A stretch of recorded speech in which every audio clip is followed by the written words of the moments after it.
When I started reading about the revolutions of 1848 this week, I didn't expect to be as surprised as I was. I had heard of them before and generally knew that they were a series of uprisings across Europe that eventually failed. But what really stood out to me in the readings was just how quickly ideas spread from one country to another. I had never really thought about the revolts as being connected in real time. I assumed they were similar movements that just happened around the same period. Instead, the reading showed that people across Europe were watching each other closely and reacting almost immediately. For example, when the revolution broke out in France in February 1848, it didn't take long for unrest to appear in places like Austria, Germany, and Italy. That really surprised me. I never imagined that news could travel that fast in the mid-1800s. But the readings explain how newspapers, pamphlets, and word of mouth spread ideas quickly, especially in the cities. It made Europe feel smaller and more connected than I had pictured it before. Revolutionaries weren't acting alone. They were paying attention to what was happening elsewhere and using it as inspiration.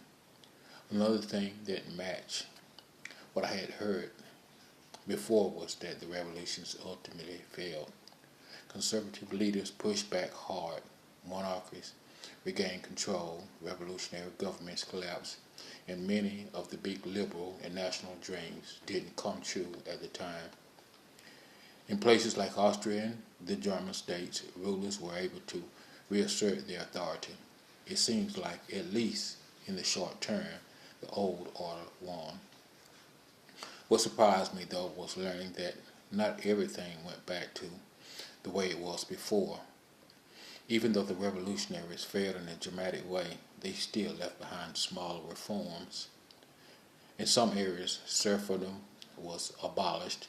In others, constitutions or representative assemblies remained, even if they were limited. Governments realized they couldn't completely ignore public opinion anymore. So even though the big revolutionary goals weren't archived right away, change still happened. That made me rethink what failure really means in history. Maybe the revolutions failed politically in the moment, but they planted ideas that kept going later on. One thing I kept thinking about is how regular people experience all of this. Most of the sources focus on leaders, political thinkers, or members of parliament.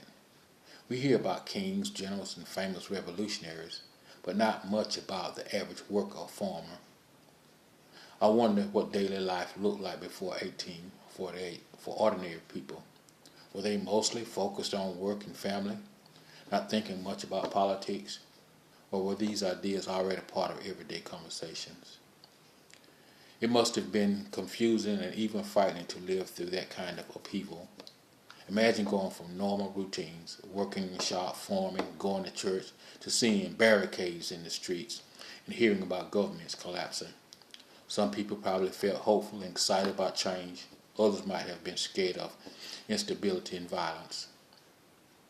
We don't always get to hear those voices in the historical records, and that makes me curious about what their experiences were really like.